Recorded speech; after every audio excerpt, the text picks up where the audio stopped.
Hello, I'm your Realtor Grace. So, if nakita ninyo last time mga ako ang video, nagipakita about sa itsura sa PR unit. This time, ganito pong naka-interior design na siya. So, nice yung kayong balay noons na yung mga design. Kompleto ng yung accessories. Kompleto ng mga appliances. Naka-tiles na po ang floor. Yung kitchen na yung mga design. And also, ang atong toilet and bath. Anyways, upon turnover, naka-ready na mahino na naka-ready na magyud na ang atong toilet and bath. Naka-tiles na and naka-ready na ang shower. So, complete accessories no ng atong toilet and bath. And yes, mo gini ang atong itsura sa house. Grabe ka chata. And this is our service area. Luag kaayo. Pwede na to, luag kaayo kung labhanan lang nato. Pwede lagyan kaayo nato na butangan ng kitchen as well. Atong ibalik natong kitchen kay para maluag-luag ang ato ang sala dapit.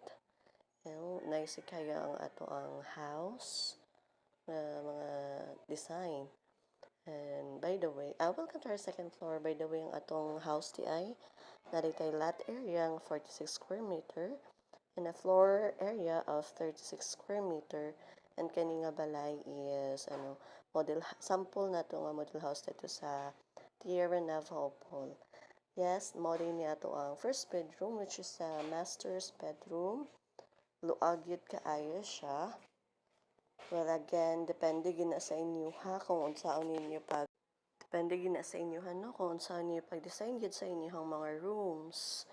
Yes, mao ginato ang master's bedroom.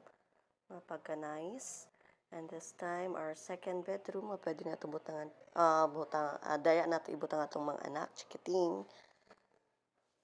Oh, nice kayo na kay study table. Grabe kay nice. Naka built-in ang cabinet and everything. With paintings pa na, ha? Yes, for more inquiries about this balay, you can directly message me, Mary Grace Tabamo Caberto, or you can call me 0906-318-2887, especially nga daghan di kayo mga pa-promos na to karon na month. Thank you for watching.